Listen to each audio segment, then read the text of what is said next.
Hello and welcome to this special edition of GC360. GC, that's Georgia College for those of you in Snellville, Georgia. I'm Chris Square-Jawed, always sitting straightforward Bridges. And I'm Nathan Bridges. It's Junior Day.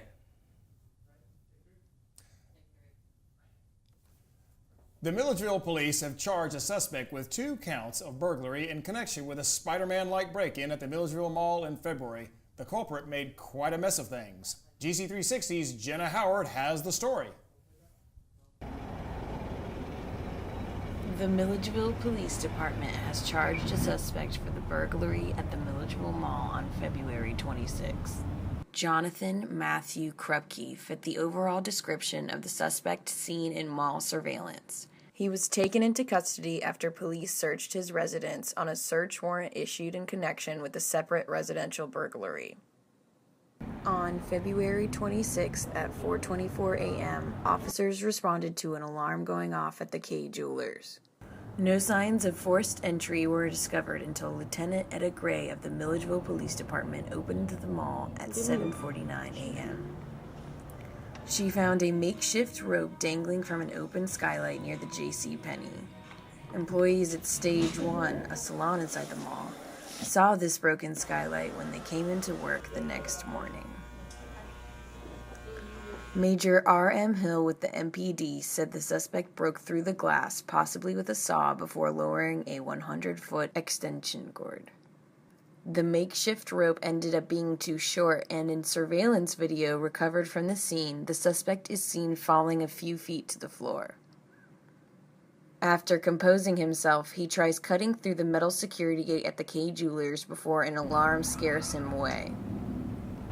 We caught up with Abby Downs, a Belk department store employee, while she discussed the break-in with the customer.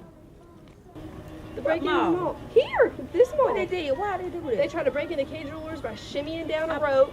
They couldn't get in, and they tried to break into the mall door over here. Couldn't get in there either. Then they left.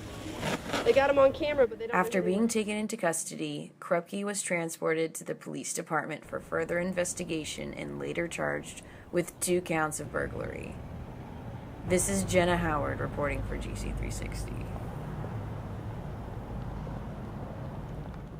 GC's Bobcat Thunder has a new look. That's the result of the work of the one talented art student who won a contest with it, the right to have her work displayed on GC apparel sold at the campus bookstore. For her efforts, the artist opted for a one-time payment of $1,000. Reporter Alex Mason caught up with the artist on the now famous artsy Bobcat. Holding the title as a liberal arts university, Georgia College has many creative students. Georgia College graduate student Kelly Self is using her creativity for GC's benefit. Because she won GC's Alumni Art Show contest, her artsy Bobcat illustration is now featured on GC's apparel. I wanted to do something that was sort of like related to the school, and the only abstract thing related to the school is, of course, the Bobcat. So, and I couldn't do the exact Bobcat because that's a copyrighted image, and so I did sort of a rendition of it, sort of like Windows XP screensaver in addition to it. Kelly spends her free time designing various graphics. She is dual majoring in art and psychology. However, her passion for art and design has been an important factor throughout her life. GC360 wanted to see the artsy Bobcat in action, so we made a trip to the downtown Barnes & Noble bookstore. The artsy Bobcat design is placed on Georgia College t-shirts, coffee mugs, and posters. Kelly's design has been a hit on campus.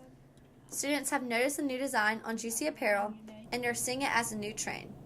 Supervisor of Barnes & Noble, Susan Bergamy, has seen it all in her 16 years at GC, but notes that Kelly's design has definitely been a success. Oh yeah, this is our second shipment of the t-shirts, so the shirts are going real good. From designing GC's new clothing line to freelancing on her own, Kelly Self does it all. I'm Alex Mason reporting for GC360.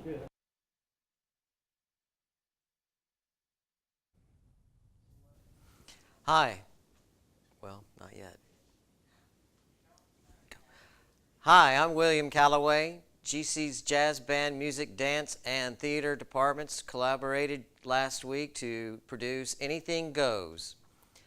GC360, Becca Sheffa, got behind the scene and has a report for us. Broadway has come to Milledgeville, after a fashion anyway. After extensive rehearsals, like the one you're seeing here, the Georgia College Theater Department put on a production of Cole Porter's musical, Anything Goes. It was a night full of tap dancing, swing dancing, and timeless songs. After those rehearsals, the performance ran for 5 days, from February 18th through the 22nd in Russell Auditorium. The production celebrates a play that debuted 81 years ago. A new version of Anything Goes won a Tony Award for Best Revival of a Musical in 2011. The creative team behind the musical was made up of Dr. Amy Penny as director and Dr. Cliff Towner as music director. So the opportunity to collaborate with my colleagues, with students from other departments and so forth, has been the most joyful part for me, outside of actually performing the musical, of course. They wanted this to be a part of Georgia College's homecoming celebration. It's the first time in Georgia College history that the theater department, jazz band, and dance program have all worked together. The musical starred students such as Elizabeth Coleman, Tavari Mirshal, Maria Barber, and Preston Watson.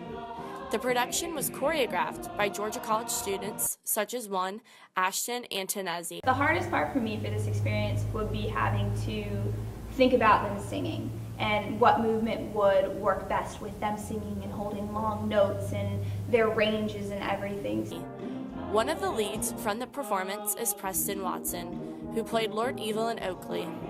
Preston is a Georgia College grad student. All in all, I really think this show kind of set a new bar for the theater department.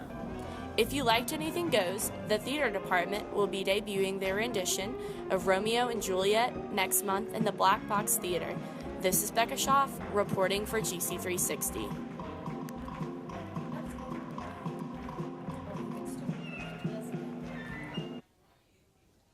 Thanks for tuning in to Bobcat Corner. That's all we have this week. I'm William Calloway, and back to the anchors.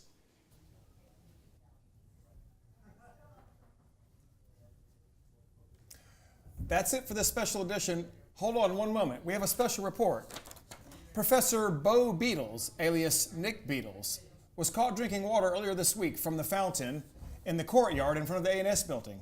He evidently has contracted a severe case of diarrhea, and all of his classes will be canceled from Monday, March 13th through Friday, April 17th. Nathan, back to you. And I'm Nathan Bridges. Thanks for watching GC360.